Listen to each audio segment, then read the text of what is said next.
सुबह का वक्त था। गांव की गलियों में सन्नाटा पसरा हुआ था और एक घर में एक पति अपनी पत्नी की गर्दन काट रहा था। यह दर्दनाक मंजर को अंजाम दे रहा था। क्यों? किस गुनाह की सजा दी उसने उस औरत को जो 20 साल से उसके हर दुख सुख बांट रही थी? आखिर हरियाणा में हो क्या रहा है? नमस्कार, मैं हूं आपके साथ जितेंद्र अहलावत। हरियाणा का जिला सिरसा और गांव रामपुरा ढिल्लो।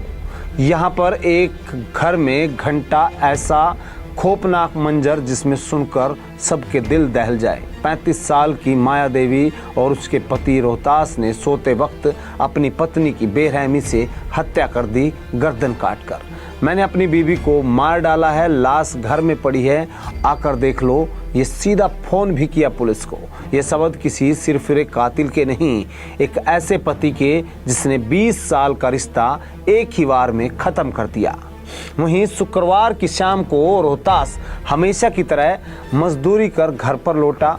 कोई झगड़ा नहीं, कोई बहस नहीं और रात में दोनों पति पत्नी एक ही कमरे में सोए। लेकिन सुबह 4 बजे माया गहरी नींद में थी और रोहतास ने कस्सी, फावड़ा, नूमा हथियार जैसे लेकर जहां उठाई, एक ही वार में अपनी पत्नी की गर्दन काट दी। ये वहां के स्थानीय लोग बता रहे हैं।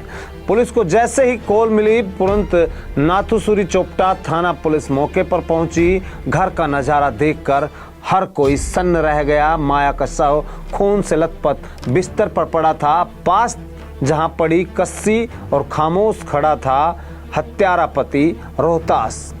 इस पर गांव वालों ने भी अपनी प्रतिक्रिया दी। कोई नशा नहीं करता था, कोई झगड़ा नहीं सुना कभी ऐसा किया हो। लेकिन आखिर ये क्यों हुआ, ये पुलिस के लिए भी अभी मिस्ट्री है। माया देवी सिर्फ एक गृहिणी नहीं थी, वो एक मेहनती महिला भी बताई गई। घर के काम के साथ साथ उसने किराने की दुकान भी शुरू की और रोहतास ने खुद कहा था कि दुकान खोलो, काम करो। दोनों मिलकर घर चला रहे थे। 2 बेटे हैं, एक 19 साल का है। सब कुछ ठीक लग रहा था, लेकिन फिर ऐसा क्या हुआ जिससे कलयुगी पिता ने अपनी पति का गर्दन काट दी। कभी कभी रिश्तों में जहर धीरे धीरे बढ़ता है बिना किसी को खबर हुए। शायद मानसिक तनाव, मनमुटाव या कोई दबा हुआ गुस्सा। लेकिन क्या ये सब किसी की जान लेने की वजह बन सकते हैं?